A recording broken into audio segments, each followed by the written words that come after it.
Hi guys and welcome to Beyond the Fight. As you know, we have a card this Wednesday headlined by Kattar and Kattar Ige, and these are my predictions. Okay, so the first one I'm going to be predicting is Jack Shaw versus Aaron Phillips.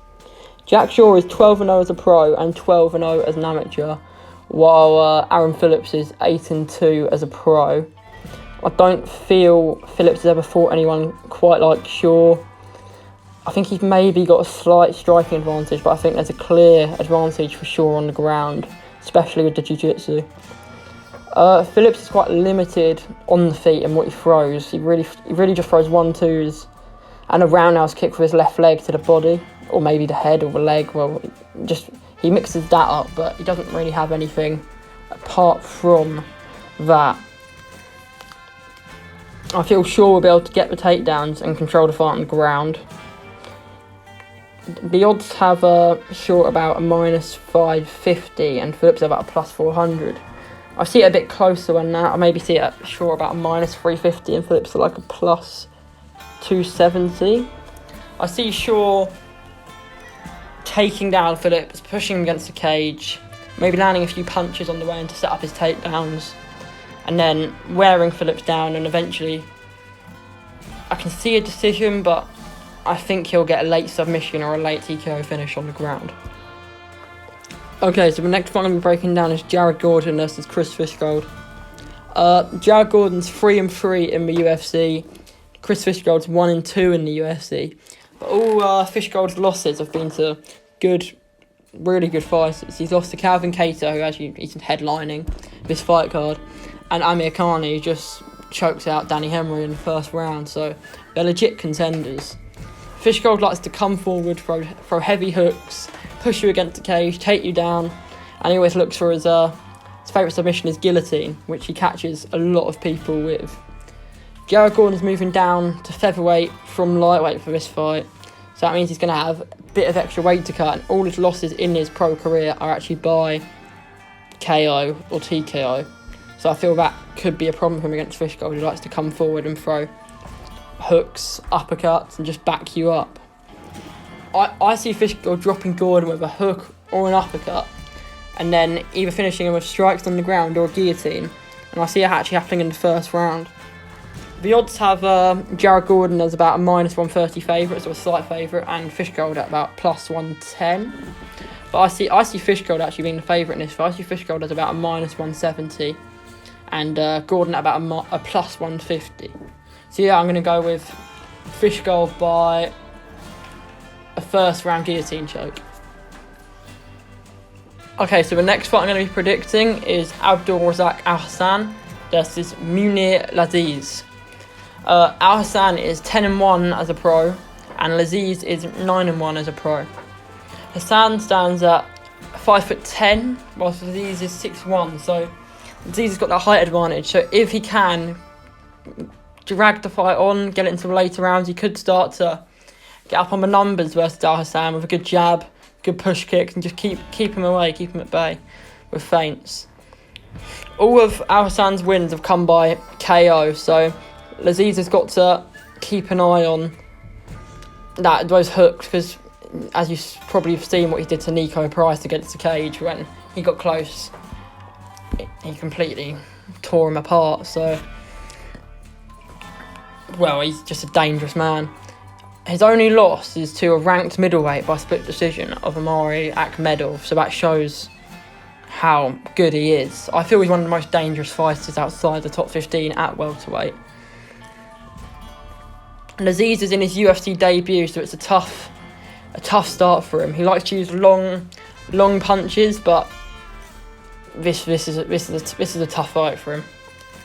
So the odds have Al-Hassan at a -275 and Laziz at a +240. I see it a bit closer. I see Hassan at about a -200 and Laziz at about a +170. My prediction is going to be I'm going to go for Hassan by a first round KO. But if Laziz can make it out the first round, I feel he could win the last two rounds and win the fight on points with a jab and good push kicks. But I'm going to go with Hassan by first round knockout. Okay, so the next one I'm going to be breaking down is Jimmy Rivera versus Cody Stamann. Jimmy Rivera is 5'4", so he's short for the division, but he's built a bit like a Dorito. He's got 68.5 inch reach compared to Cody Stamann's 64.5 inch reach, and Cody Stamann's 2 inches taller. So that, I don't feel that will really play too much of a factor. Cody Stamann is mainly a wrestler, but on the feet he throws a few kicks, but he only really boxes, and so he has that sort of heavy boxing stance on his lead leg. And Jimmy Rivera, his best move is that low calf kick. He busted up Petrosyan's leg with that, beat up Uriah Faber with that kick, so I feel that's a good option for him to go to against Stamann. To be honest, I feel Cody Stamann is literally a worse version of Jimmy Rivera, if that makes sense. I feel they've both got good wrestling. They're both mainly boxers, but Rivera's got just a bit better. He's just a bit faster, a bit more powerful. Rivera's only ever lost to, in my opinion, the best 3 bantamweights in the world at the moment in Aljamain Sterling, Jan and Marias. When Stamann does get it to the ground, which I don't see happening against Rivera with Rivera's insane takedown defense, he doesn't really go for subs. He aims to control on top and hit you with ground and pound shots. I see Rivera stuffing the takedowns and really just winning a kickboxing fight. I see him tearing apart Cody Stamann's lead leg. Cody Stamann may be having to switch stance, which he doesn't normally do. So I feel that could play a factor. The odds have Jimmy Rivera only a -140 and Cody Stamann at +120. I see Jimmy Rivera at -300 in this fight, actually, and Stamann about a +270. I heavily favour Rivera in this fight. I see him winning quite a dominant decision. Okay, so now we're moving on to the final fight I'm going to be predicting on this card. We got Calvin Kattar versus Dan Ige. This is a really big fight in the featherweight division, because if Calvin Kattar wins this fight, I feel he's one fight away from a title shot, and Dan Ige is just coming off a fight which I thought he lost versus Destin Barboza, I'm going to be honest, but if he can beat Calvin Kattar, when he takes all Calvin Kattar's momentum. Calvin Kattar's got 4 inches of height on Dan Ige, so if he can start to pepper him for a jab and bear over him, that could be a problem for Ige. In my opinion, for Kattar's skill set at the minute, he's definitely top 5 in the world. He had, against Moicano, he got exposed with this leg kick problem, but he's got better, really subtly checking the leg kick. And I mean, if there's a picture on Instagram of Chris Fishgold's leg after they fought on Calvin Kattar and knocked him out, and it's brutal. His foot is completely purple from trying to kick Calvin Kattar's leg, because Calvin Kattar's just checking all of them. Ige's on a 6-fight win streak. He's got great BJJ and wrestling pressure. He's really quick with his hands, but obvious, and he doesn't really kick too much. In my opinion, Calvin Kattar is definitely the top 2, but he might have the best boxing at featherweight. It's either him or Max Holloway. He always catches people at the end of his punches, and then he's developed this killer instinct that he showed against Ricardo Lamas, Jeremy Stevens, when he put them away. That elbow he landed on Jeremy Stevens was vicious.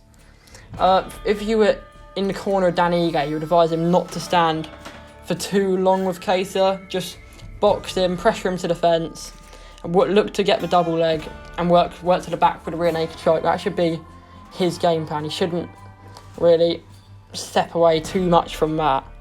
In Kattar's fight was a beat, I feel if that was 5 rounds, I feel he would have stopped the beat in round 4 or 5. He's got an insane chin, mainly due to his ability to never really get hit clean, but his just head movement is perfect. He's always slipping his punches. But Ige is a durable fighter. He did get dropped by Edson Barboza, but he can definitely take a punch, as you saw in the Bektik fight.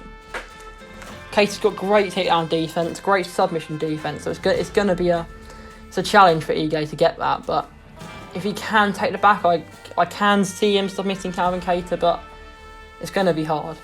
The odds of Kattar are at a -270 and Ige at a +225. I see it at about that, but I see Kattar maybe at a -300 and Ige at a +250. I think Kattar's going to feel Ige out in the first round, figure out his timing, and then start to unload him in the second and third round and knock him out in one of those rounds. So I'm going to go Calvin Kattar by a third round knockout.